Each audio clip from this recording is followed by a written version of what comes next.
While screenwriter star Emma Thompson is already a likely Academy Award contender, the film's flavor owes as much to Lee's expertise as an observer of familiar and social codes, constraints, and conflict as it does to her droll, feminist, revisionist script.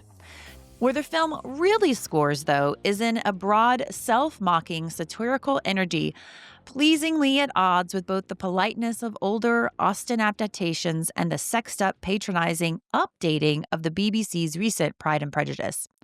The hunting and shooting serve John Middleton as a figure of Dickensian boisterousness, whose ribald prying into Eleanor and Marianne's affairs of the heart is intrusive enough to make even the viewer squirm. And that was a review by Claire Monk from Sight and Sound magazine in 1996, the year when Sense Sensibility was released in the UK. It was released in the US just a few months earlier on December 13th, 1995. Hello and welcome to Total 90s Recall. I'm Molly. And I'm Chloe. This is a film podcast where we are rewatching 90s films and asking ourselves, were these really as good or bad as we remember? And today, as I mentioned, we are going over the Academy Award winning and multiple nominated Sense and Sensibility. And today, it's not just Chloe and I on the podcast. We are very excited to have costume designer Eleanor Bull. Eleanor, how are you? Very well, thank you. Eleanor is an award-winning set and costume designer across theater, dance, opera, and film. Following her contribution as costume design assistant and concept work on Yorgos Lanthimos' film Poor Things, Eleanor was honored as part of the film's costume team, winning both the Academy Award and BAFTA under costume designer Holly Waddington, which is, of course, why we're so excited to have Eleanor talk about Sense and Sensibility, because it was nominated for Oscars for its costumes. Eleanor, had you watched this film before? I hadn't actually. That's my guilty secret, is that I came to it fresh for this pod. Eleanor, can I tell you a secret, which I think Chloe's going to freak out? I thought I had watched this before. And then I sit down to watch it, and I was like, oh, my God, I've never watched this before. No, I can't believe that. I knew Chloe was going to say that. I told my best friend this, and she goes, oh. I don't know. I just feel like Sense and Sensibility is such a kind of seminal moment for millennial women. You know, Willoughby sweeping Marianne off her feet is this kind of moment that sort of sets a pattern in women's minds. If you fancy men, then that's where it comes from. So I'm really surprised. I hope you guys enjoyed it. No, I really did. I enjoyed it. I enjoyed it way more than I thought I was going to. I was like, oh, this isn't going to have aged well, but I thought it aged beautifully, actually, and I was totally riveted by it. And yeah, I was like, oh, this is a seminal moment. But I think I don't know. At the time, I was more into like Bill and Ted's Bogus Journey. I think that's where my I think we all like that as well. Yeah. That was my 90s film that set like a romantic precedent of what I thought life was going to be like. Dating men. I love that that's your romantic precedent is Bill and Ted. Like, well done. Well done. I had this in my brain that I had watched this. And I think it's because I remember like the Oscars at that time, and this was like a big story at the time. And I had just seen so much, like so many clips and stuff that I had it in my brain that I had. And then I'm like, oh no, I have no idea what's about to happen. Like I have no idea. And I don't know if it's also because, I grew up in America and Jane Austen just wasn't a big part of our education. Obviously we do William Shakespeare, but Austen, not so much. We watch the films, we watch the TV, but we don't read Austen. But yeah, I loved it as well. We'll get into more of that. But Chloe, since you had watched it before, rewatching it, what did you think of it? Did it hold up? Yeah, I mean, it absolutely did. I think the thing is that I've seen it quite a few times since, I think. And I can't remember when I first watched it, but I suppose I grew up in a Jane Austen household. So the 1995 Pride and Prejudice from the BBC is sort of, again, an important moment. 1995 was clearly a great year for Austen adaptations. Anyway, I thought, seeing as it is the 250th anniversary of Jane Austen's birth on the 16th of December, we had to do an Austen adaptation. Absolutely. To me, this is one of the best. And of course, it's the one that Emma Thompson won Best Adapted Screenplay for at the Oscars. And I think I'm right in saying that she is the only person still to win a Best Acting and a Best Screenplay, Best Writing award, which is pretty singular. Yeah, she is the only with an acting and a writing. I mean, I think that's really special. Obviously, it was for a different film that she won her Best Acting award, Howard's End. The other reason why I thought we should talk about this film is that it is nearly 10 years since Alan Rickman, who plays Colonel Brandon, died very sadly. The 10th anniversary of his death is in January. And Alan Rickman is a legend. Many people know him for playing Snape in Harry Potter films, but, he was in Truly, Madly, Deeply, Die Hard, Robin Hood, Galaxy Quest, many other films. And I think he's a really interesting casting choice in this film. So I'm excited to talk about it. Yeah, definitely. This is the first of many Alan Rickman films on Total 90s Recall. So let's start some details first about the film, and let's go back in time, get in our time machine. So as I mentioned, it was released here in the UK on February 26th or February 23rd, 1996, but it had been released December 13th, 1995 in the US. I want to really quickly tell you some of the films at the box office in the US the weekend that this came out, because I think these are going to be all future Total 90s Recalls. So at number 1, Jumanji, Toy Story, Heat, Father the Bride Part 2, Sabrina, Goldeneye, The American President, Casino. Those were all within the top 10. Bangers. And then Sense and Sensibility. I know, exactly, everyone. And then Sense and Sensibility came out at number 11. It was directed by Ang Lee. His first English language film, which we'll talk more about later, and as you already mentioned, Chloe, written by Emma Thompson, 7 Oscar award nominations, including Best Picture at 1, as we already said, for Best Adapted Screenplay for Thompson. Director Lee was not nominated for Best Director at the Oscars, but was at BAFTA, Directors Guild, and Golden Globes. The film actually won the Golden Bear at the 46th Berlin International Film Festival. That was Lee's second film to win. The first was The Wedding Banquet from 1993, which that's the film that got people looking at him, and the producer thought, oh, Lee would be good for Sense and Sensibility because of what The Wedding Banquet dealt with, kind of family dynamics and expectations. Now, normally I wouldn't say this is a huge who's who of British acting, and normally I don't think I would name every single person, but I feel like I must. So, starring Emma Thompson, of course, Hugh Grant, Kate Winslet, Alan Rickman, Imogen Stubbs, Greg Wise, Gemma Jones, Harriet Walter, James Fleet, Hugh Laurie, Imelda Staunton, Robert Hardy, Elizabeth Spriggs, Tom Wilkinson, just to come in and die, Amelia Francois, and then the log line on IMDb. So, ladies, I want to hear if we think this is pretty accurate. In Georgian-era England, wealthy Mr. Dashwood dies, leaving his second wife and 3 daughters destitute. The ladies move to a modest cottage where the 2 older daughters vie for the attention for various suitors in search of true love. And on the poster, my favorite, lose your heart, come to your senses. Well, I don't know. It doesn't quite reflect the tone of the film, I think. No. Yeah, agreed. And I also felt like the 2 ladies vie for attention of various suitors. I feel like that was just Marianne. Eleanor was like, no, I'm good. I just got the one. Yeah, I suppose so. I mean, the thing is, it makes them sound more scheming than they actually are. Yeah. I'm glad, though, that they get the era right. They say, it's the Georgian era, Regency period, I always to call it, because on Amazon, where I rented the film. Oh my God.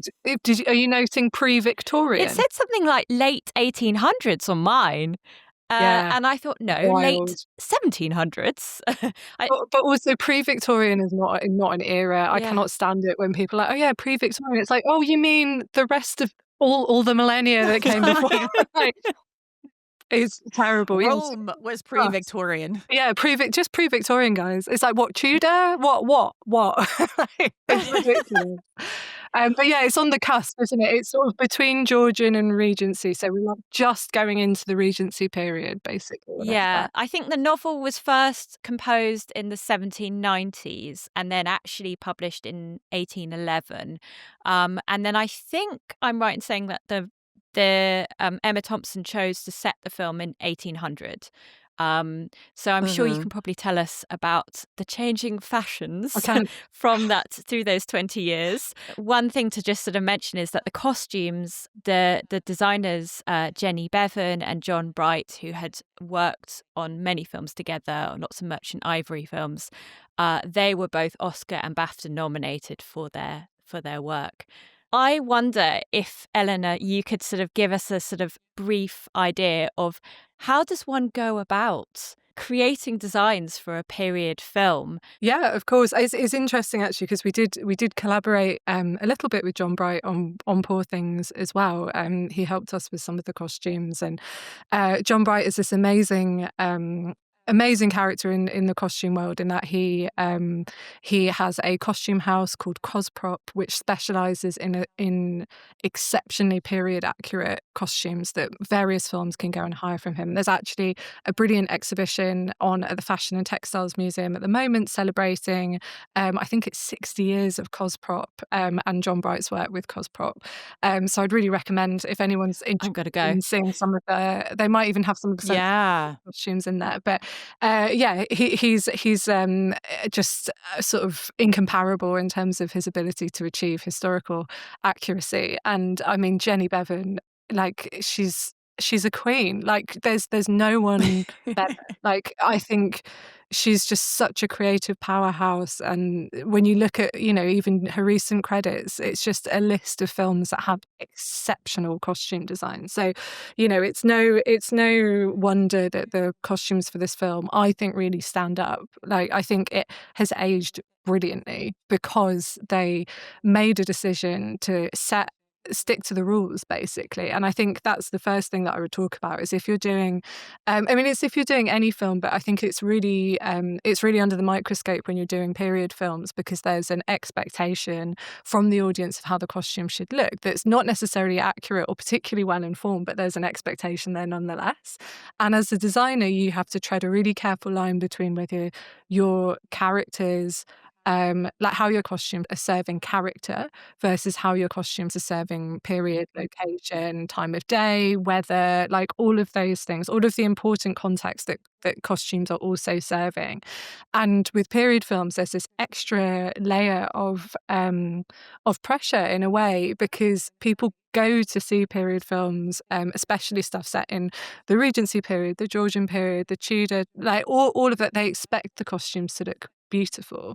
And then you're in a situation where you might be designing for a character, and there are definitely some in Sense and Sensibility, which I'm sure we'll come on to, where the characters would not be wearing beautiful costumes, and you have to make a decision about how you're going to convey that in the film, because you're sort of stuck in this difficult scenario where you're probably going to have to put something really ugly on screen, because fundamentally it is the job of the designer, I think, and the costumes to serve character above all else. So when you go to do a period film, you might make a decision to break some of the rules in order to serve the character, or in order to make certain things about the character more obvious and more pertinent to a modern audience. So it might be that a certain style of fashion that was staunchly accurate to the period that you're conveying, to a modern audience would convey something different about the character than it would have done initially. So it might look incredibly dowdy, or it might look frumpy to a modern eye, but actually, in the period, it was sort of the height of fashion and incredibly chic. And so you have to, as a designer, look at it through the eye of the audience who's going to be seeing it, being like, well, is that appropriate for conveying what I need to convey about that character to a modern audience? And that's why I think the costumes for Sense and Sensibility are particularly masterful, because they somehow serve both in this like beautiful alchemy of creating incredibly accurate period costumes whilst also serving the characters, and and have had to make that decision to occasionally put some really ugly things on screen. That's because there are some characters there who would wear really ugly clothes. I'm going to have to come back to you and ask what you think is really ugly. Yeah, no worries. Yeah, I want to. No, we're asking now. Let's ask now. What do you think is really ugly? So I think one of the key costume points of the film is there's some spectacular hats, and I think there's some spectacularly beautiful hats, and I think there's some spectacularly ugly hats, and I think that is a choice. I caveat this by saying I don't think anyone put those hats in the film being like, these are stunning, like they're, and it's always for Mrs. Jennings. She has some oh god, she has some real hats, and occasionally Mrs. Dashwood has a couple of bad ones as well, but they're because they're these older women who are meant to seem dowdy, and especially especially Mrs. Jennings. I just feel like her whole character is summed up by the lack of grace in her hats. And there's one particular that she wears when they first go to London, when they first go back to London, and it's like a sort of crimson chimney adorned with like God knows what, and it's a real dog's dinner in like the best possible way. But it's perfect. It's a perfect bit of costuming. It really, really sells the character and tells us everything that we need to know about the choices that character has made when she's got dressed in the morning, and that's the most important thing. So it's really important not to fall to the pressure of being like, oh, everything's got to look so beautiful, because it's just not that's not serving character, and therefore it's not good design. Yeah, often with from an actor's perspective, sometimes you may be having a hard time with this character, then as soon as you get into the costume, it's like it clicks in. And with Miss Jennings, I mean, she's like, a lot of her costumes are so gaudy, but that's her personality, that's her character. And I thought that was like, as you said, I mean, they're not, I wouldn't want to wear those, but they're perfect for that character.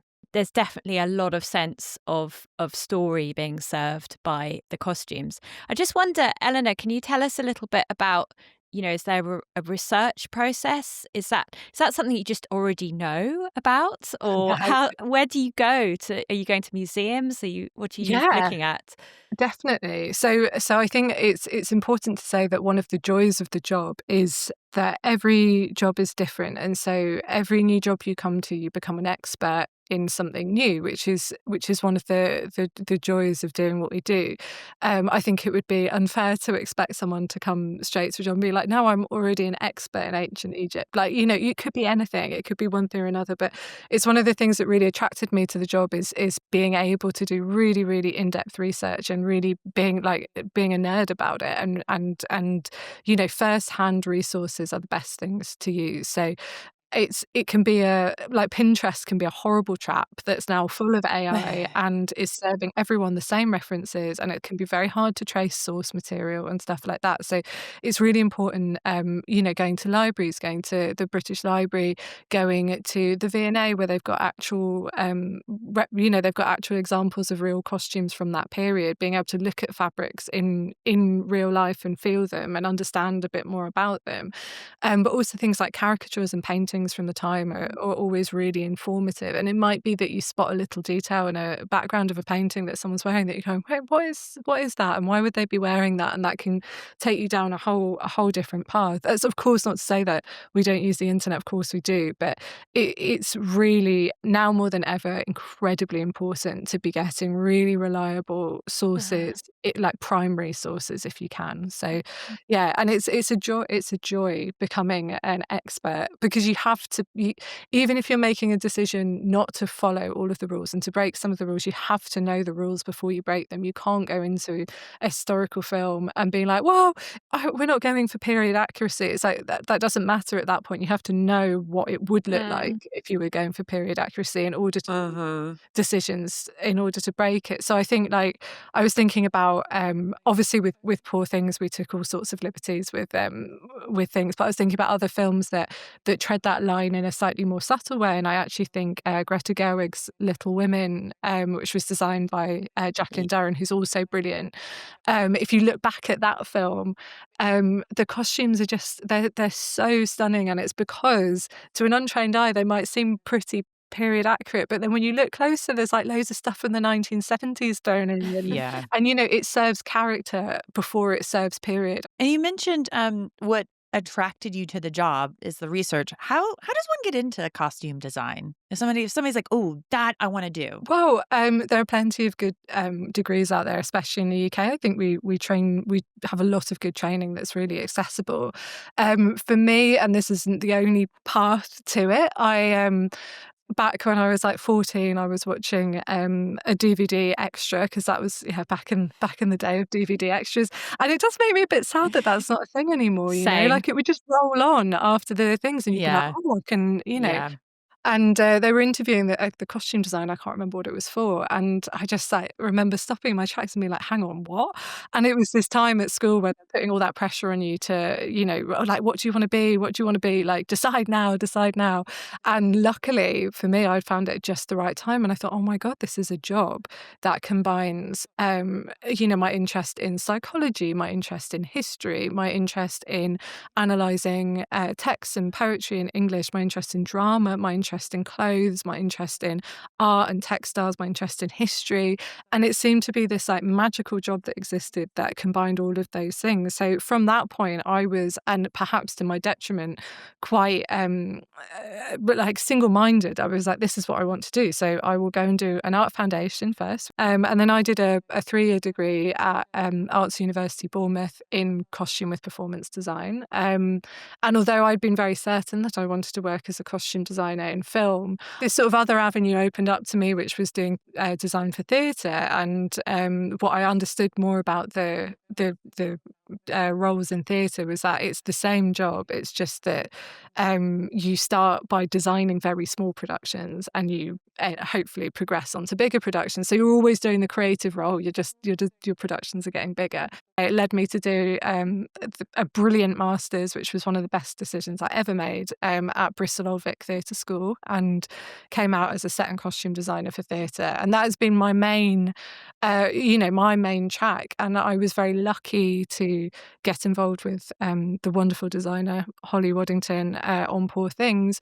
A friend of a friend put me in touch with Holly just at the time that she was pitching for the film, basically, and needed a hand putting mood boards together and concepts together. And then there was just a lot of back and forth, and like little incredibly productive periods of time where we were working very intensely together, thinking about how to do it, and thinking about the unconventional way in which we were approaching the costumes, and especially Emma Stone's character, and how that would manifest. But that was my route into it, but everyone would have their own route. My first bit of guidance would be definitely do an art foundation and just stay curious about everything. If you're passionate about research, that's a really good foundation, but you also have to be passionate about character. I think I sound like a broken record, but it's all about character. It's all about character. You don't have to necessarily have an interest in fashion. You don't necessarily have to have an interest in sewing. It is a real asset to understand how fabric works, and to understand how clothes are put together, and to understand silhouette, to understand period accuracy. All of those things are an asset, but what you don't need to be good at is literally sewing. The actual construction. Yeah, exactly. It's way more about understanding the psychology of a character, putting yourself in their shoes, literally. Yes. Can I just ask you about that though? Because I was wondering, when you are designing those costumes, do you have to make adaptations to those designs for the sake of filming? So do you have to sort of go, oh, I want to use that fabric, but it doesn't look so good on camera? Or do you have to add in, I don't know, padding to keep the shape, or even sort of think about things like the underwear? Are you having to kind of make various adaptations in terms of the actual filming production. Yeah, definitely. Yeah, 100%. And most you'll be lucky if you'll get a camera test. We had quite an unusual scenario on Poor Things where that whole section at the beginning that is shot in black and white, that was quite a late decision to shoot that in black and white. So we had already made all the costumes for that section. And I think it was one of those things where we would have done it slightly differently. We would have chosen the colour palette slightly differently had we then seen how they were reading in black and white. So sometimes you're able to sort of preempt these things and sometimes you aren't. But yeah, 100%, there's always all these practical conversations about, especially if there's like undressing and stuff on screen, you have to think about, again, like this double-pronged thing of like not only the period accuracy of the underwear, but also the practicality of how it comes off and how it's filmed and modesty and things like that. But you also make adaptations depending on the fittings with their actors as well. So I think most good designers will see the costume process as a collaboration with the performers. They've done so much research about their character as well, and you want to make sure you're both on the same page and so you have to stay really flexible. There might be something that you're really, really set on, and it might be that the actor does not like it, and you have to sort of try and work out like that balance together. It's the same in theatre, it's the same in film. You've got to see it as that you're part of a team rather than yeah. And so, I mean, let's talk a little bit about the character and the storytelling through the costumes and sensibility. I mean, I don't know whether you want to sort of talk, expand on this, Eleanor, but one of the things I was noting as I was watching is that Eleanor, in the film, she is often put in, I'd say, slightly sort of plainer costumes. Her clothes are sort of more muted palettes, and there's less fuss and frill. Marianne, I think, she's the one who is kind of very impulsive and emotive, and in the novel, she's sort of almost sent up for her kind of gothic sensibilities and her wild imagination. But she is put in these kind of more deeper colours, and there's more pattern. And but I'd say that both sisters are not kind of overly fussy and frilly. Whereas when you get to the more fashionable, richer ladies, there's lots of ornamentation, there's lots of lace and frills. I actually loved all the colour palettes and I thought the fabric choices in the film were stunning. I thought they were beautiful.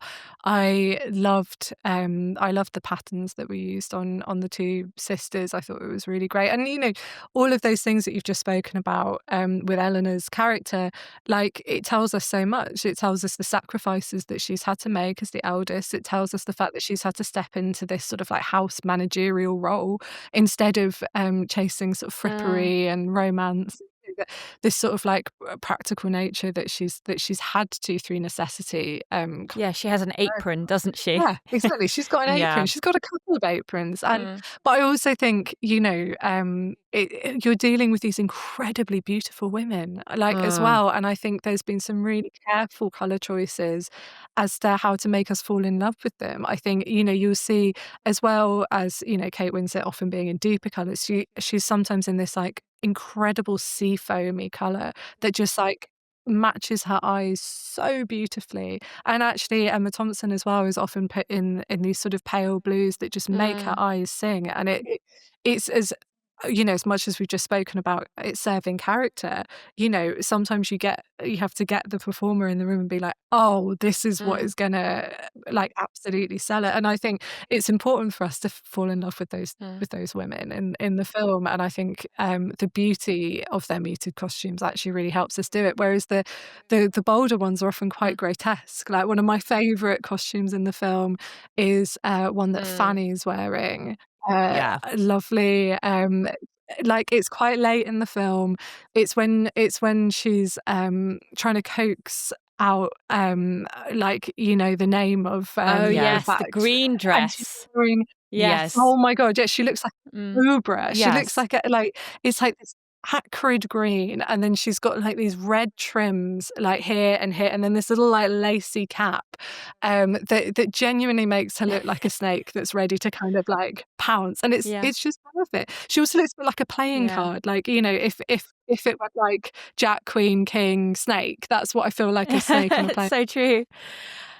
Yeah. But it makes her look really like grotesque. I mean, that green looks fantastic on her, but like like she's got a real like pantomime villain palette. It's like there's no doubt in your mind. You're like, yeah, she's and she's so also making a little a sort of bonnet or a hat out of various kind of game bird feathers at that point, isn't she? So it's sort of like all of the prey that has died before, and Lucy Steele is about to fall into a trap of her own making.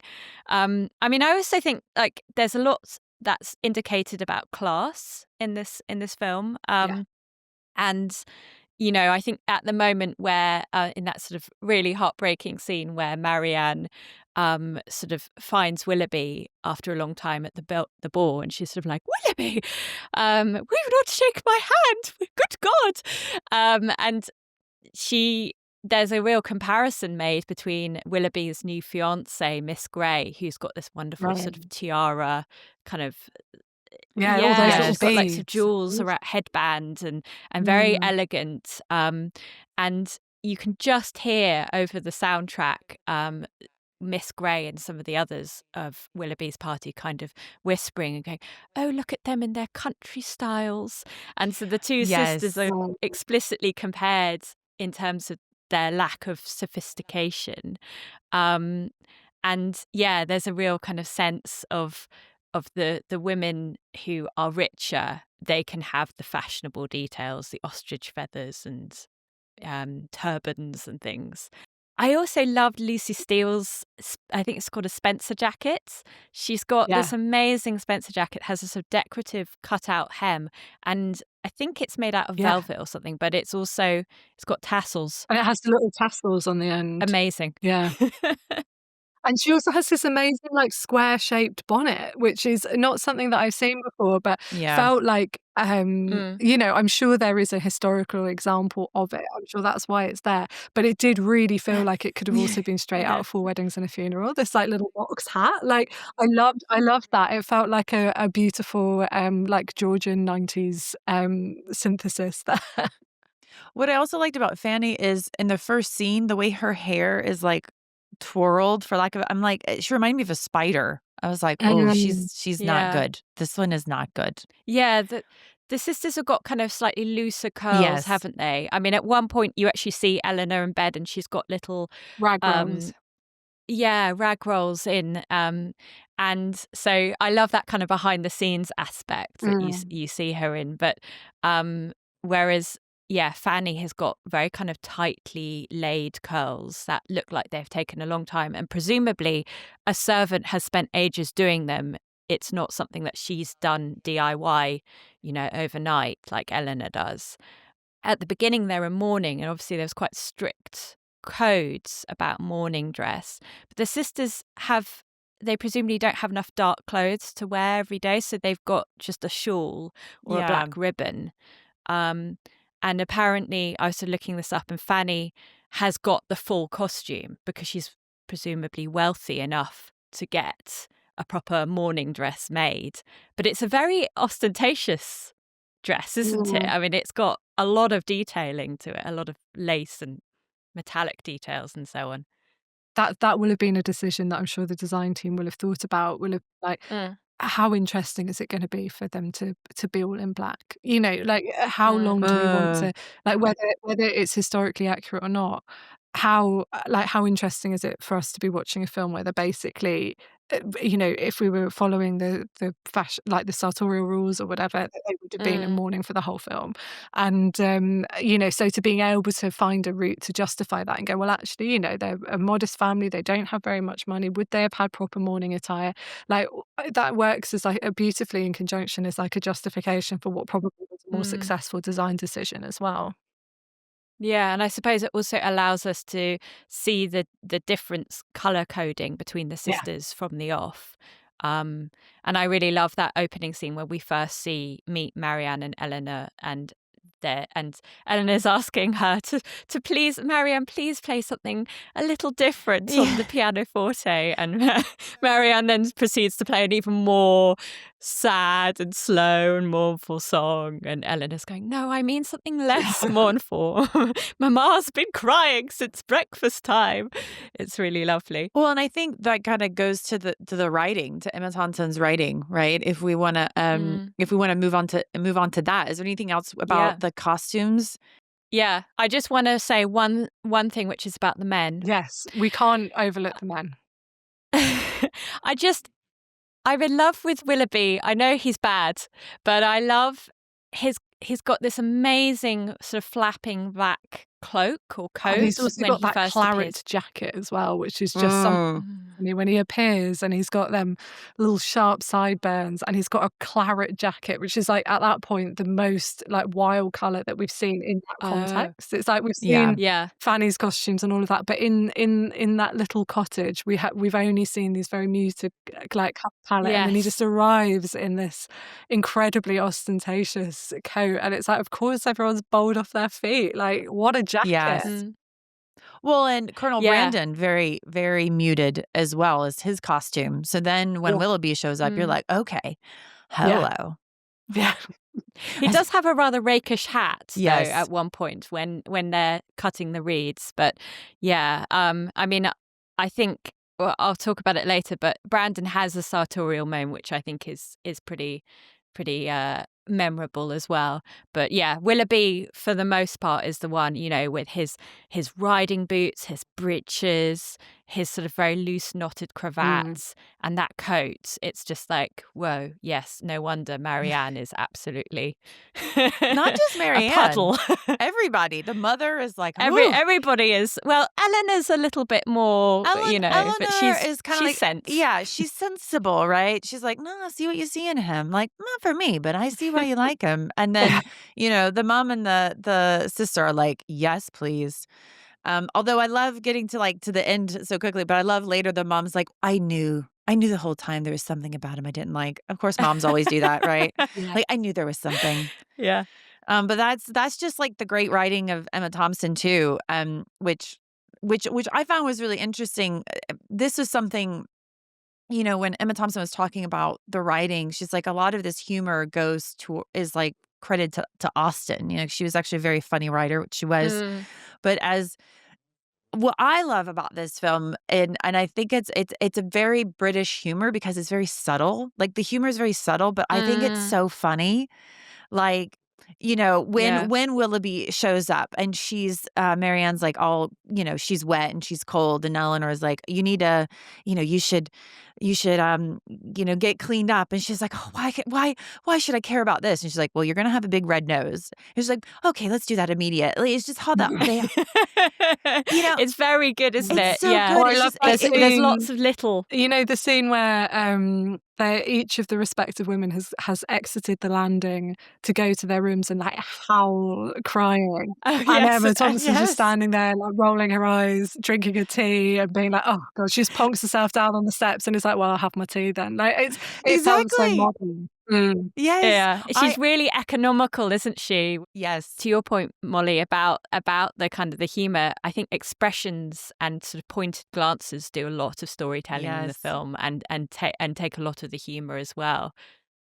And as you said, Elena, that scene with the three of them crying, and then she's in the hallway. I wrote that down too. It was just so funny because it's like, oh, well, like, what else am I going to do, right? And such a classic. I think a parent could relate to that. I think that's something that happened then, and it's something very modern. Like, anybody can relate to that. And it was so funny, and it's so interesting that this was Emma Thompson's first screenplay she wrote. The producer, Lindsay Doran, she's actually the one that wanted to adapt this, and she tapped Emma Thompson after reading some sketches. And it was a 5-year process to write this, and she wrote it by hand, which I'm like amazed. And she still does that, Emma Thompson.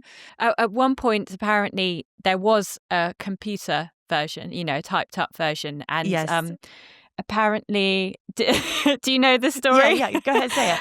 Apparently, she had trouble with her Mac and lost the screenplay and was, in a complete panic, and went to Stephen Fry, who she knew from her Footlights days, and basically sort of said, "Oh my God, help me rescue the screenplay." And he managed, after several hours, to sort of find it on her hard drive and restore it. And so that's why he's thanked at the end of the credits.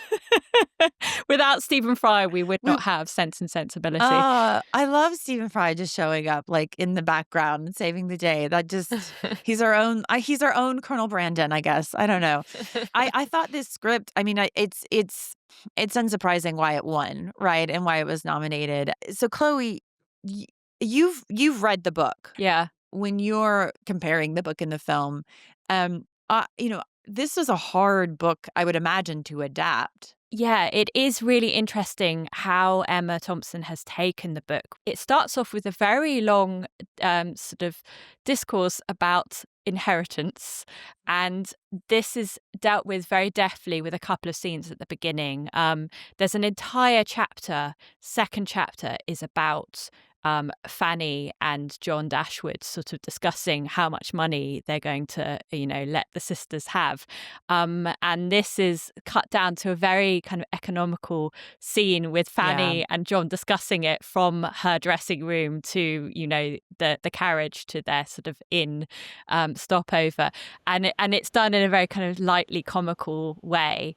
Emma Thompson does that throughout. There's a few really kind of quite chunky subplots that she kind of really fillets right down. That means that you lose some aspects of it. So Brandon's backstory with Eliza, she changes that quite a bit. In the novel, Eliza was his sweetheart, and she was actually married off to his brother, who then was abusive to her. And I was thinking to myself, I wonder why she cut that out. And I think it's possibly because I imagine that she had much less time to relate this story of a character that you never see, you never meet. It's off the page and it's off screen. And so she probably felt like the domestic abuse aspect of things was probably just a bit too much, a weightier subject to just slide in there and then never really discuss.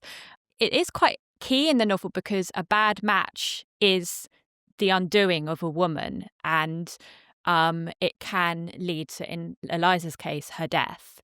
And we also see an example of a badly matched couple with the Palmers, Hugh Laurie sniping at his wife, whilst his wife seems completely oblivious and finds every mean thing he says hilarious. And so there is that aspect. There's also another thing that she really cuts down is Willoughby. Willoughby comes back onto the scene after Marianne has finally survived her putrid fever. And he has this long chapter in which he confesses everything. And he basically, to cut a long story short, admits that whilst he was a cad and a bounder and a libertine, and he used Colonel Brandon's ward very badly, he did have real feelings for Marianne. And he's tortured by his evil wife, who forced him to write the letter that broke Marianne's heart. All of that is cut from the film. So I think that gives him more moral culpability. But there is just a hint of the idea that he might have genuinely loved Marianne in something that Colonel Brandon says. So I think it's quite clearly Eleanor Thompson looked at that and went, Emma Thompson looked at that and have I been saying Eleanor Thompson all along? Too many Eleanors. Emma Thompson clearly looked at that and went, what's the key thing we need to know from Willoughby? That he did at one point genuinely love Marianne. She wasn't making it up, and she wasn't a total dupe. We are going to at least slip that in. And then again, Marianne kind of reflects on that towards the end. But yeah, she's clearly kind of had to go through and cut down these enormously long speeches in the novel, and then figure out what's the key thing we need to understand. And And, you know, I think audiences are glad that we do not have so much chat about inheritance. Yeah. Because it's quite dull. It's quite a dull opening to the book. Yeah. But I think Sorry, Jane, on your 250th birthday. But I think what's also interesting that she touches on is just the plight of women during this time. And as you said, a bad match is a bad match. And, you know, Emma Thompson talked about how she really wanted to address the patriarchy in this, and the conversation her and Hugh Grant's character have about, and I'm just, you know, I'm watching this, I'm like, oh my God, this is awful. But then I'm also thinking, this is 1995, 21 years before this, women in the UK couldn't get a mortgage unless they had their father or their husband's signature. You know, we're not that far removed from, you know, pretty patriarchal terms at that time. So I thought that was really interesting. And I thought she did a good job as far as bringing that out, as far as as far as like bringing out the situation women were in. But I'd be curious to hear what you girls think about this. You ladies, Carol Dole, she's an American writer and academic, wrote that Thompson's version of Eleanor has a surprising anti-feminist element to it. As she appears more dependent on men than the original character, the film presents her as repressed, resulting in her emotional breakdown with Edward. I didn't feel that at all. Did you? What did you think? What did you think, No, Elena? I didn't think that. I think the emotional breakdown with Edward was, I interpreted that as to, you know, like a final kind of catharsis for a character that has had to bear the brunt of all the family duties and being this stalwart that isn't allowed to kind of indulge in like frippery. And I think that's got nothing to do with gender. Well, it's not got nothing to do with gender, but I don't think it's a repression. I think it's a side effect of like that classic older sibling thing in that situation, I would say. Yeah. I mean, are we talking about the breakdown where he kind of finally says, actually, I'm free to marry? And yes, she's crying. That is in the novel. I'm just looking. Audience, Chloe literally has the novel in her hand right now. I literally have the novel in my hands. I think what happens is that she goes out of the room and bursts into tears. So she doesn't do it right in front of him, but it is in the novel. So I think it's unfair to compare it. You know, this is her moment where she breaks from all. She's feeling pure emotion for the first time, and she's letting it out, because she's, throughout the novel and throughout the film, she's accused by her sister in quite a potent scene. There's where it's one of the standout scenes to my mind, where Marianne's sort of like, well, you know, you can cover your feelings, you don't feel as strongly as me, and you knew all this about Edward all this time, and you managed to keep it hidden, therefore, you know. And Eleanor's like, if you knew how much I've had to, you know, to cope. And she really kind of sort of starts to let out some sense of her real kind of depth of her emotion. There is this sense of using the staging of the characters to express emotion. There's this wonderful scene where Eleanor has to tell Edward that he's got a living from Brandon if he wants to take it as a vicar. And she doesn't want to tell him because this is going to allow him to marry Lucy Steele. And he obviously doesn't. He's like, oh, God, I have to actually marry her. But they don't express their true emotions. They just sit there. It's quite static. Yes. But they are, their vocal performances, they're kind of quite hushed tones, almost on the verge of breaking when they speak. You know, when they move, they mirror each other. Yeah. So I think it's all in the staging and the performance that gives you something that the script is not explicitly saying. Yeah.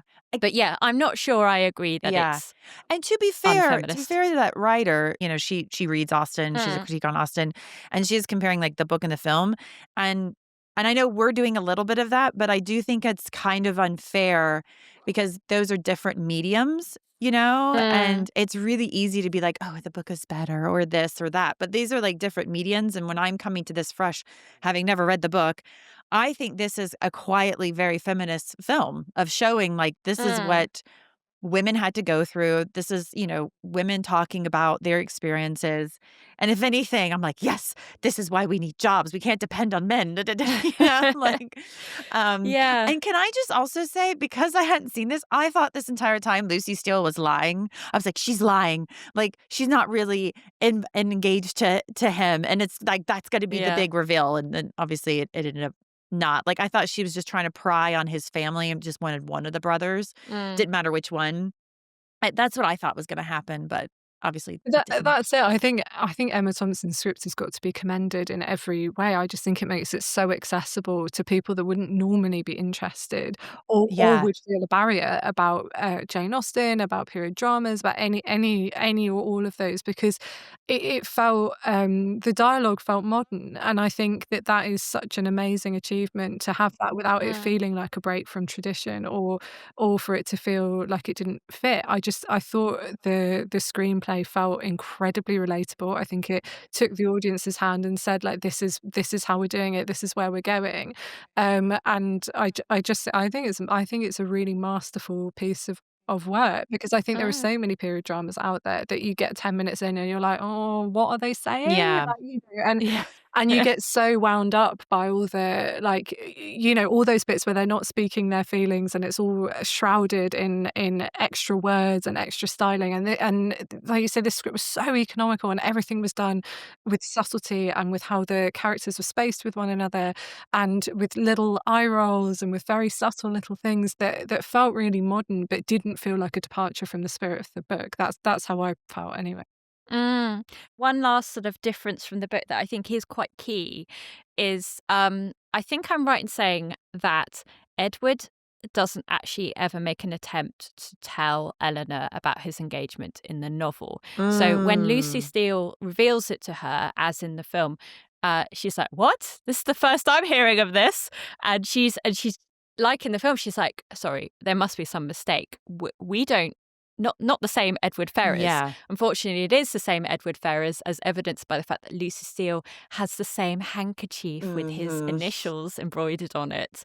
And we've already seen, the scene where he gives the handkerchief to Eleanor, and then later on, very affectingly, she's staring at it. She's kind of pining over him.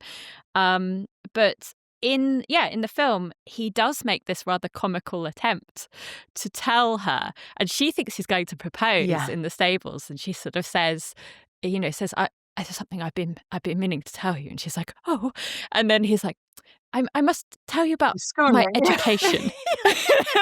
I was educated under a Mr. Pratt. She's like, Pratt? He's like, yes, Mr. Pratt. Do you know him? She's like, no. And she's wondering where it's going to go. And then his sister whisks him off, sends him off to London. And evidently assuming that he is about to propose. So he's kind of exonerated a bit. In the novel, Eleanor does reflect on the fact that it was kind of quite bad of him to kind of effectively lead her on a little bit. She spends a lot of time pondering how she can kind of make that right in her mind. So I think for a modern audience, Emma Thompson clearly thought, you know what, I'm going to give Edward a bit of a sense of he tried to tell her the truth. Yeah. Yeah.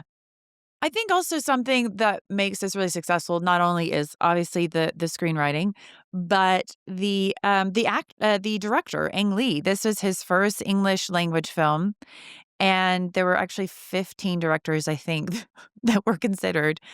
But Lindsay Doran, the producer who really ushered this film into existence, she tapped him because The Wedding Banquet, which I recently saw the remake of, which I highly recommend. It's very funny. But The Wedding Banquet is originally a Taiwanese film about this. There's this like gay couple, and they have to, they're basically lying to one of their parents that the other is going to marry a woman. And then the parents come into town to, like, they're excited and, they have to put on a show, right? So a lot of like different family dynamics, social dynamics. So a lot of things that we see in Sense and Sensibility. And so that's why, they tapped Ang Lee for this, which I love the fact. So we have Ang Lee doing this in 95. And then 5 years later, he's doing Crouching Tiger, Hidden Dragon. Then after that, we have Brokeback Mountain, and then Life of Pi in 2013. But I just think, I mean, that this is a testament to the sensibility of Ang Lee, combined with Emma Thompson's writing. I just wonder what kind of film, even though the writing is so good, I just wonder what kind of film it would have been if you didn't have Ang Lee as a director. Because I think you need to understand how social dynamics play such an important part of this film. Yeah. And I think he understands that kind of repression that the English Regency period might have had. Yes, repression. Yes, that's the word I'm looking for. Yeah. Emotions aren't to be expressed. And presumably he obviously saw something in that from, the Chinese culture. Yeah. And also that sort of filial duty thing of like, you do what your parents tell you. So Edward's, telling his mother, no, I'm going to marry this unsuitable woman thing is obviously something that he can understand, I imagine. Well, and apparently he said he told them he wanted the film to, quote, break people's hearts so badly that they'll still be recovering from it two months later. Okay, I'm going to check in on you two 2 months later. In February, I'll see how you're doing. I agree. I think it is impressive the fact he didn't speak much English. He'd never encountered Jane Austen's novels before he made this. And how he kind of finds, kind of really fits into that world and finds a way through it. I really like that. Yeah, his camera, I think he and the cinematographer, I think is Michael Coulter, worked together to create kind of really kind of quite painterly framings. So I think, obviously he's taking advantage of the beautiful landscape of Devon, which is sort of picture postcard perfect everywhere. But I think there's a way in which he's often kind of framing the characters in groupings. Sometimes it's through doorways or windows. Sometimes it's framed by the landscape. Sometimes he'll have a character or a scene set up, and then the rest of the characters will sort of fall into place. And there was something about it that just sort of made me think of, either kind of landscape painting or even in Barton Cottage, like Vermeer. I was thinking that something about this quite plain, stark interiors that nevertheless kind of find beauty in this intimate workaday interiors. I thought that was really lovely. There's something about it that, to me, I don't know if Eleanor agrees, it felt like a kind of almost theatrical tableau to some of the way the characters are put together. Oh, I think you're absolutely right. I love the comparison to Vermeer. I think that's a really interesting comparison to make. But yeah, I think it does that without it being too still somehow. Because I think sometimes the word tableau makes you think that it's very still, but I think it managed not to feel sort of stilted or stationary, while still honouring that sense of composition and landscape. But I think you're right. Yeah. There's actually a literal moment towards the end when they see Edward is coming. And then basically they've been doing whatever they were doing, and then they have to kind of hurriedly get into position in their parlour to make themselves look like they've been sitting there doing ladylike activities. Yeah, apron comes off. Yeah. Yeah, the embroidery comes out and all this kind of stuff. I also thought it was very interesting, and I wonder if this is an Ang Lee thing or, I don't know. I think it's interesting there's in the background and in cutaways, you often see the servants and the working class. Yes. So you see particularly the kind of the people, driving sheep across the landscape or whatever. And I thought that was an interesting choice because it sort of is saying, this is a working landscape. And this is where these the landed gentry's money comes from. This is where the Dashwoods' money originally came from and where Sir John's money came from. And so, I thought it was a nice touch that they're putting in these things. Although I also read that they had a really difficult day with the sheep and the sheep would not behave. And Ang Lee... Animals are notoriously bad actors. Yeah, they are, apparently. Very unprofessional. They were unprofessional. And actors. Ang Lee said, I'm never working with sheep ever again. But then, as you said, Molly, years later, he worked on Brokeback Mountain. And, of course, the cowboys are not actually cowboys. They are sheep boys. They're sheep herders. They're shepherds. The shepherds. Yeah. That's the word we're looking for. So he clearly got over his horror and fear of sheep, working with sheep. I think it was an interesting decision as well to keep in that scene that we see right at the beginning where Emma Thompson's having to sort of dismiss the staff. Yes. I think that's a really... Yeah. I think, again, it's a really economical way of guiding the audience through the social strata. And because to a modern audience, you could look at their cottage and be like, it's fine. Like, that's big enough, girls. Calm down. And they have servants still, exactly. don't they? But you get a really good sense of understanding where they've fallen from, you know, and how that cottage and how that lifestyle is viewed in broader society, as we get from the scenes in London. But I love that little scene where you see the huge, you know, household staff that they have been having, and that the humanizing element of them being of her being very concerned about, you know, I can only take a couple of you with me. I'm sure Fanny's going to treat you real nice. No, not believing a word of it, you know. But and she's having to do that with her heart broken because her father's just died and they're being turned out of their home. Yet she's having to sort of stay strong and sort of be a good employer.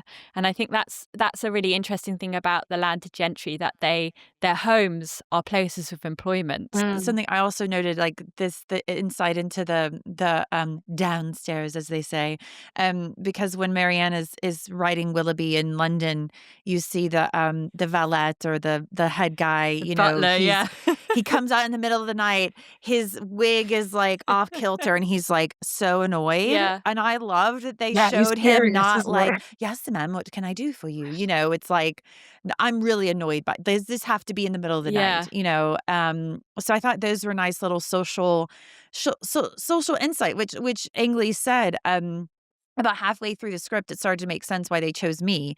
In films, I've been trying to mix social satire and family drama. Yep. I realized that all along I've been trying to do Jane Austen without knowing it. Jane Austen was my destiny. I just had to overcome the cultural barrier. And so we've talked about like Ang Lee, we talked about Emma Thompson, and now we have to talk about Colonel Brandon. Did Marianne just settle for Colonel Brandon, or do you think she really did end up loving him? I think she loved him in a different way. I think it was a different. I think she grew to love him in just as meaningful a way, but in a less sort of hormone charged, explosive way. I don't think it was settling. I don't think she would settle. Do you know what I mean? Yeah. I'm sure there's an argument for the fact that in the back of her head she had a duty to the family as well, and all of that. But I don't think she compromised massively. I mean, I obviously don't think it's a compromise because Colonel Brandon is played by Alan Rickman. But yeah, from a character point of view, agreed. And I think, again, what the script does is it gives them more time together than in the novel. I mean, once she recovers, you don't really see Marianne and Brandon together that much in the novel, so there's definitely much more of an attempt to develop their relationship. You know, he's sending her this piano which is miraculously in tune as soon as it's taken out of the box. You know, he's giving her gifts, and then of course there's that wonderful scene where you know, she awakens from her illness. Her mother is brought up, and they're all kind of gathered around her bedside, and Colonel Brandon's in the background, and he sort of confirms to himself that she's better, and then attempts to slip out, and then she notices him, and she's like, Colonel Brandon, and he looks like he's been sort of, you know, visited by an angel, because that's like in stark contrast to that earlier scene where you know, she just forgets to say goodbye to anyone else in the room because Willoughby's been there, and they're like, he's leaving now, say goodbye, and she's like, oh yeah, whatever, like, you know, so yeah. She's like a rude teenager in those scenes. She is. Well, I imagine in the book she was a teenager. No, in the book, she's about 16, 17. Yeah. And Eleanor is 19. Emma Thompson's 36 when she made the film. Right. She didn't originally want to cast herself, but she was too perfect. Yeah. But I think Kate Winslet, who is, we should just say, brilliant in this, and really shows her impulsiveness and her sense of conviction and her, I guess she gives her a real strength of character. She's not just a flighty teenage girl, but she does have a real sort of sense of her own convictions about, love and She's romance. Fierce, isn't she? She's absolutely fierce. Yes. I adore Kate Winslet, and I think this was such an early role for her, wasn't it? And she's absolutely brilliant in it. When she does sort of go through this emotional, breakdown, which leads to this kind of almost psychosomatic illness, we're not just sort of dismissing it. We are understanding, like, this is the core of who she is. Like, she believes in finding a soulmate, and she thought she did. But yeah, I think to Eleanor's point, there's definitely the sense that she's loving Brandon in a different way. Yeah. I agree. It's almost, it's a more mature love. We've all, when you're a kid, you have these like fun, free, carefree loves, quote unquote loves. And then you have some life experience and you're like, well, what is really important when you find a partner? And obviously circumstances, are what they are in this film. It is funny though, and so I think both of your points that I think in another actress's hands how different this role could be, and she just brings such depth. But originally, she was considered for the smaller part of Lucy Steele, and she really wanted to play Marianne. So when she arrived for her audition, she pretended that her agent had sent her to read for Marianne, and so that's how she ended up getting the role, which, like, well done, Kate Winslet. Well done, Kate. You had your eyes on the prize. Yes. And she also is directing her first film this year. She's already directed. It's coming out. Yeah, it's coming out on Netflix, I think on Christmas Day or Boxing Day. It's with Helen Mirren and Toni Collette. It's Goodbye June. Oh my God. So look for that. What a cast. I know. Anything else we want to say about Alan Rickman? Well, I just want to say the scene in which he is kind of going stir crazy outside Marianne's bedroom, where she's, she's dying. She's nearly dying. I mean, that is the most sort of heightened emotive moments. And I cried, when Eleanor is at her bedside and she's sort of saying, "Don't leave me." Genuinely, a performance for the ages. And I think we would all be destroyed if Marianne had died. I mean, it is a kind of like, Beth dying in Little Women situation here. But Brandon is sort of, and this is a costume decision, he's sort of stripped down to his shirt sleeves. And I think there's, in the same year, 1995, we had Darcy, played by Colin Firth, throwing himself out of passionate desperation into a lake. There's something about Regency men down to their shirts, which I think, this is what I'm saying about it, sort of setting a bit of a standard in millennial women's brains. There's something about the way in which he's sort of like restless and he's been undone. He's undressed by the situation, which I think, it's partly storytelling through the costume, but it's also that performance. And he says something, I wonder if I wrote down the line. It's something along the lines of, give me an occupation or I shall run mad.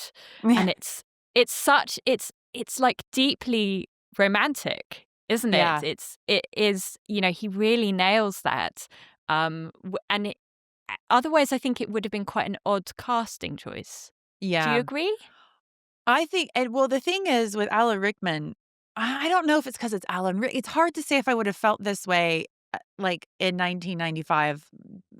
Let's ignoring the fact that I was 12, but let's say I was an adult in 1995. But this longing that he had for Marianne, and I'm just rooting for him the whole time. But I'm like, am I doing that because it's Alan Rickman? Am I also projecting like Snape and Lily onto him? I don't know, but I just was rooting for them. But also to your point about, and to what Elena was saying earlier about you have to make certain decisions about historical accuracy versus storytelling. If this was actually Regency, if this was an actual Jane Austen, they wouldn't have had their shirts off, right? No. They had actually filmed this. Yeah, they had actually filmed a scene. For example, they'd filmed a scene with Hugh Grant and Emma Thompson kissing, and Emma Thompson later said, "I'm glad it got cut because that wouldn't have happened." Austen never had scenes like that. Mm.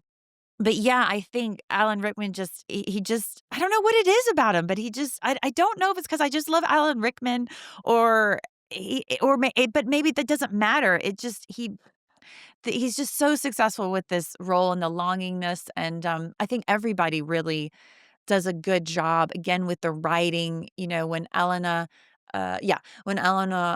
watches Marianne and Willoughby like cut the hair, and she's like longing for that moment, and you can tell she's thinking of Edward, and um, It's a there's a really lot of intimate longing. moment, isn't it? It's a super intimate, and again, I love these kinds of like you don't have to have sex or have kiss or stuff like that to show intimacy.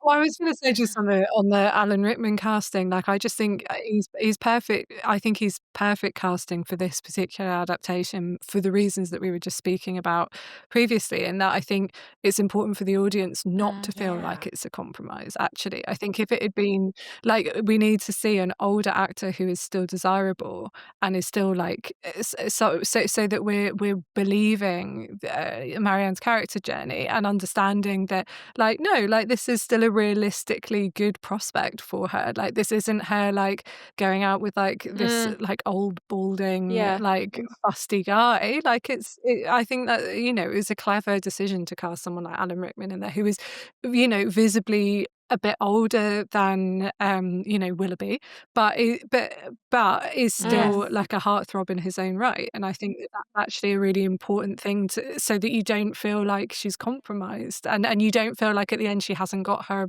Yeah. reward. Yeah. And Brandon has got a deeply romantic backstory as well. He's loved and lost. And, he's that classic, romantic hero type of like a broken heart that will be healed by a new love kind of thing. In the novel, Marianne is absolutely convinced that it's not possible to fall in love more than once. I mean, it's all in the glances, Yeah. isn't it? There's a lot of what we call in the trade unresolved sexual tension. Erst, is that And what you he's said? absolutely erst, yes.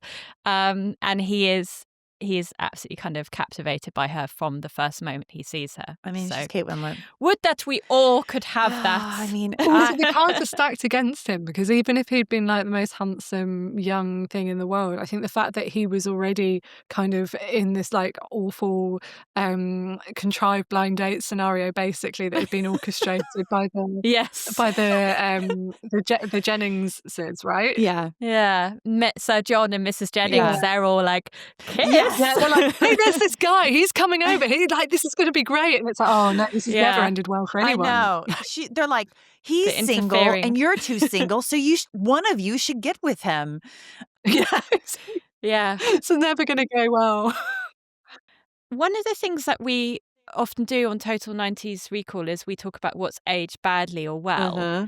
And obviously not something we can really discuss very straightforwardly with Yeah. this because it was originally written, in the 1790s. But I did think that it might be interesting to sort of briefly discuss, how, like, obviously we've talked about the adaptation choices of Emma Thompson, but, it's actually going to be remade or readapted next year. I think the director is Georgia Oakley, who made a film called Blue Jean, and Daisy Edgar Jones is going to be playing Eleanor. And I think it's interesting, the choices that Emma Thompson made. What about those are kind of appealing to 1990s audiences? And what do we think might be changed next year in terms of the characterization?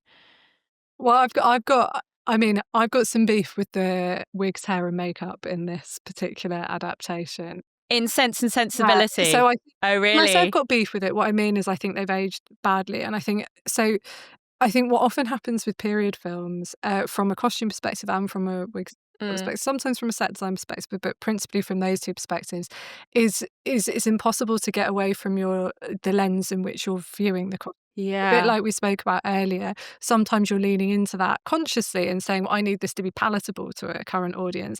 And sometimes you bring in an unconscious bias about what you think looks good, what you think doesn't look good.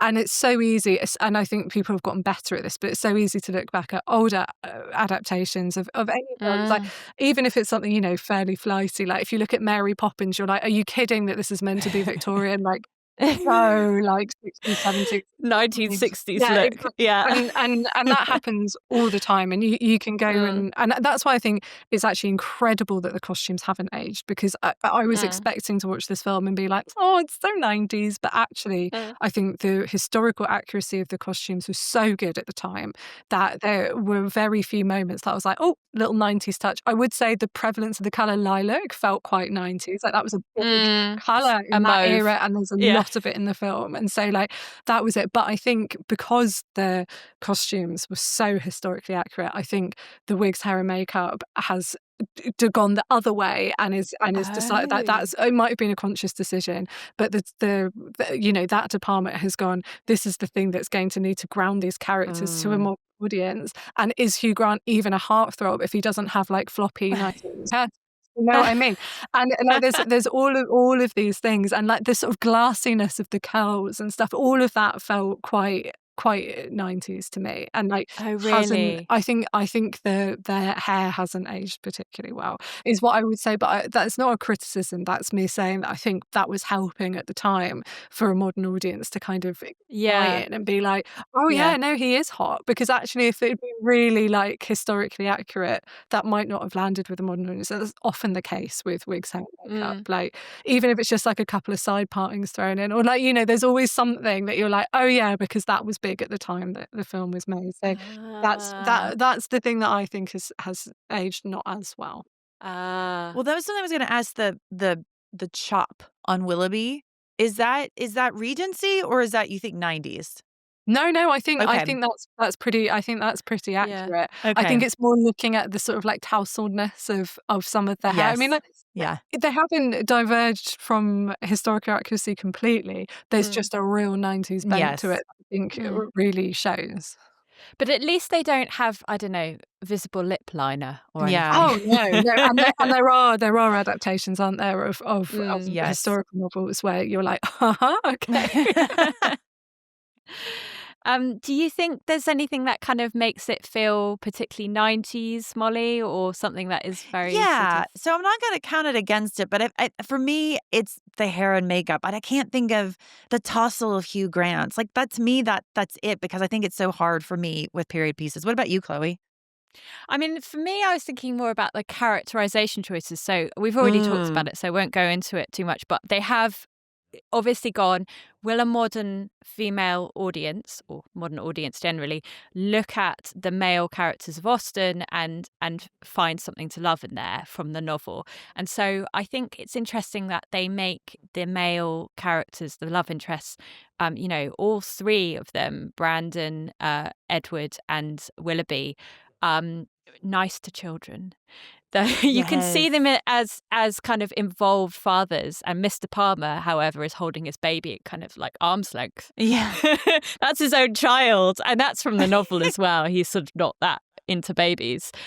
But the men in the film are coming in and they're playing with Margaret. And, I think particularly Edward, he's given way more characterization in that he empathizes from the off with Margaret, and he kind of helps kind of coax her out, and kind of plays along and teaches her how to fence, which is not a thing that you would teach a little girl to do, I don't think, in that period, So there's an element of kind of giving kind of 90s feminist sensibilities and the kind of new man. All of this stuff, I think, is kind of pretty much invented for the film, and I think that is clearly something that Emma Thompson's chosen. And I also just think there's something about in the novel, there's more. I know I keep on talking about the novel, but I think it highlights the choices that Emma Thompson's made. There's more female villainesses, and there's more female culpability.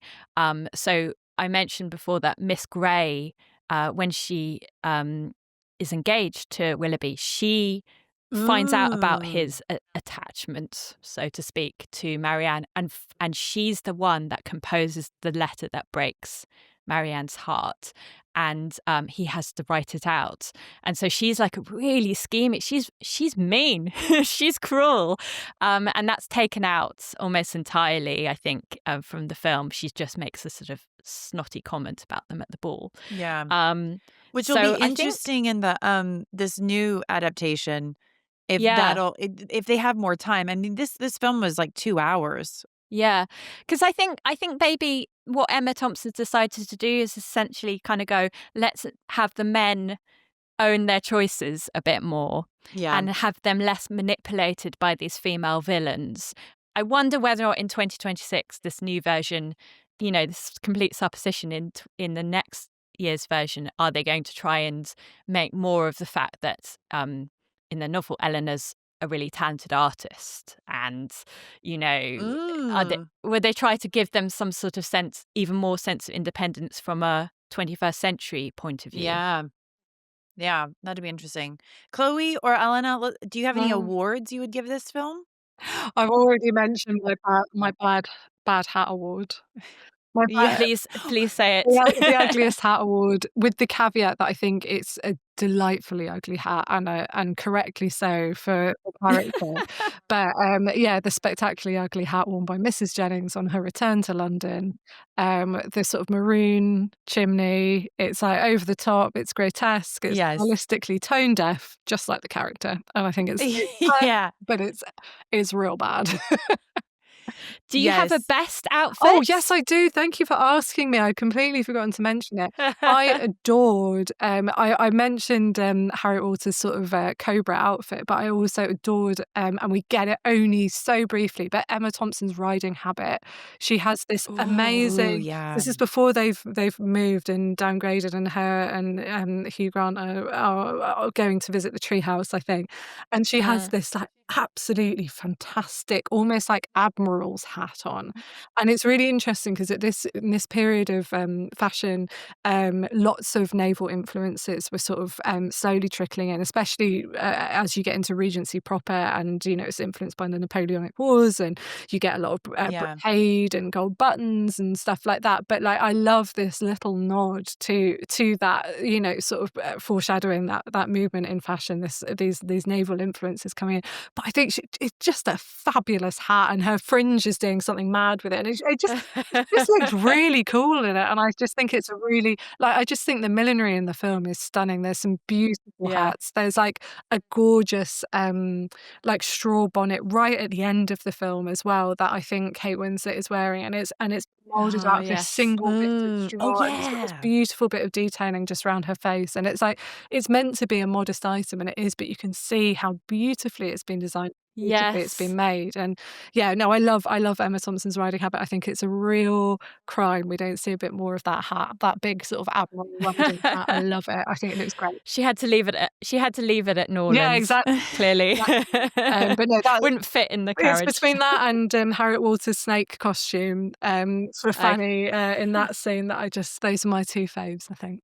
I had a favourite outfit, which was Eleanor's striped open robe. So she wears it a couple of times. It's sort of like a cream colour with horizontal stripes, and then it has a kind of tab that fastens under the bust, and then it's got pleating quite subtly down the front, and it's sort of like a coat dress. It's but I don't know, it just looks great. I just love it. I mean, I feel like a lot with the fashion, because obviously I love Willoughby's outfit when he leaves Marianne.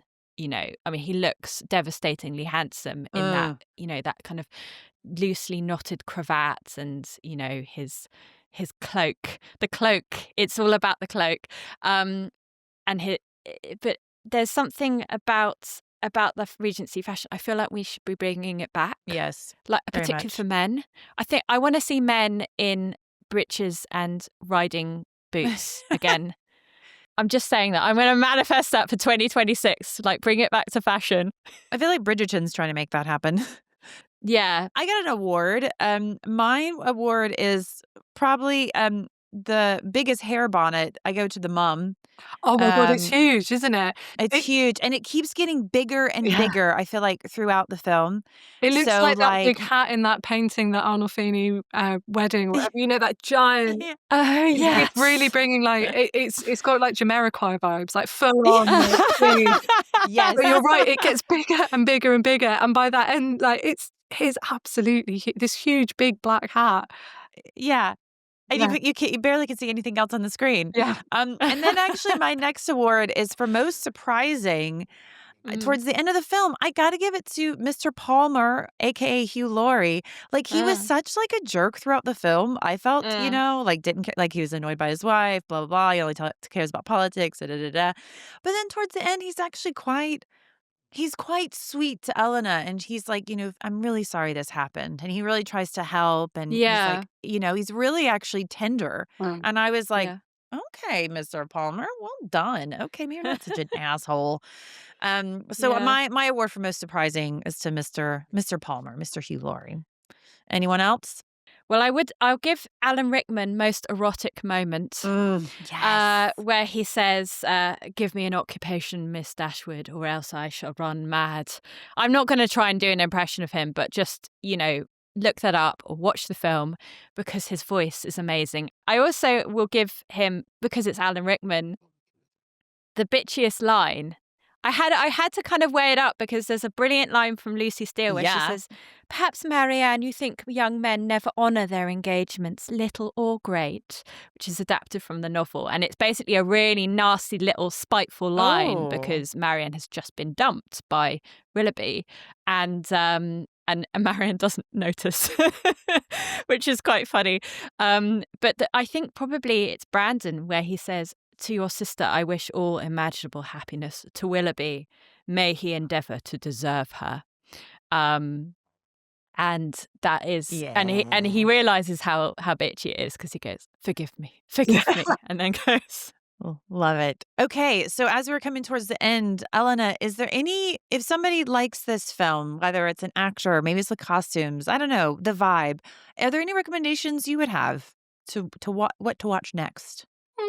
It's an interesting question. I mean, I mentioned it earlier in the podcast, but I do think that Greta Gerwig's Little Women is a brilliant adaptation of another classic novel with female protagonists at the heart of it, and with equally brilliant costume design by Jacqueline Durran. I think it's a really fantastic modern adaptation that again succeeds like this film did in escorting the modern audience through any barriers that have been put up between them and classical literature and saying, no, like this is, this is for you. But on that note, I'm also very excited about seeing the Wuthering Heights film that's coming out. Yeah. That will be an interesting one, I think. Intrigued. And the trailer was fantastic. So I'm quite excited to see, all the rules that they're going to intentionally break with that one and how successfully they're going to do it. Yeah, because she's at one point I feel like she's wearing a kind of like red rubber dress at one point. Like it's something that's sort of like 1960s fetish gear. And or I'm so something. here for that. Like I feel I like, I really enjoyed the trailer. I was like, this is going to be something really special and something really strange. Yeah. And I think that we owe it to these classical novels as well to be sort of doing interesting things with them as well as essentially accurate things with them. So. Yeah. Well, we do that with Shakespeare. Why not with these other novels? Yeah. You know? Chloe, what would you recommend somebody watch next? In terms of another Austen adaptation, because obviously it is the season of Austen, I want to recommend Love and Friendship, which is directed by Whit Stillman, and it's based on at the time of Austen's life, an unpublished novel called Lady Susan, and it stars Kate Beckinsale and Chloe Sevigny. It is hilarious. You know, I think Sense and Sensibility, the 1995 version, gets a lot of the humour, but it mostly puts it in the kind of the side characters mouths. With this, Kate Beckinsale gets to go all out and be hilarious. And it is just genuinely a very kind of irreverent comic adaptation of Austen. I highly recommend it. I think it's one of the best. So please, everyone, watch Sense and Sensibility and then watch Love and Friendship. And then in terms of costumes, I did want to give a shout out to Poor Things, not just because Eleanor is with us, but because I do think it is a genuinely just glorious film to look at in terms of the costumes and set design. So shout out to that. But also Emma, full stop. The 2020 adaptation by Autumn de Wilde, stars Anya Taylor-Joy, has, I think it would be really interesting to discuss with Eleanor. We do not have time, but there's some fabulous costumes in there as well. It takes the costumes and the Regency styles and then puts them in very unlikely colours and fabrics. And I think, Autumn de Wilde is a fashion photographer, so I think probably that's where that comes from. But yeah, a really interesting film to watch from the point of view of the costumes. Great. So the one I was going to recommend, actually, Elena said it, so I feel like I'm right. Is Little Women. Like, I love that film. I read Little Women growing up. That's, as an American growing up, that was like key part of our childhood.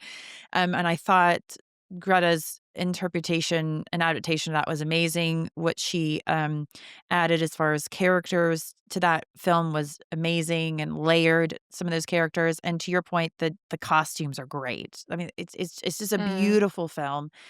And then my other recommendation, which may be controversial, but it was my favorite Jane Austen film before I watched this, was Pride and Prejudice with Keira Knightley. I knew Chloe was going to. Audience, you can't see it. Chloe is shaking her head. It's not a bad film. It's just, 1995 version is the version. I know. This is, I think, the American UK divide. We're listening to it right now, but I really like that film. I think it's also a generational thing. Yeah. It's what you grew up with. Yeah, and because I didn't grow up with it, I think that was one of my first introductions. Well, that is all for this episode. Thank you so much, Elena, for all your insight in costume design and filmmaking. We hope you enjoyed it, and we would love to have you again. And if you want more Total 90s Recall, please follow us on Instagram at Total 90s Recall. That's Total 90s Recall. Be sure to like and subscribe wherever you are listening. And we are still a new podcast, so if you could give us a 5-star review, that would really help us and really help people finding this show. But also, if reviews aren't your thing, that's okay. Tell a friend. Tell the next person you see in the drawing room. And we will see you at the movies. Bye-bye.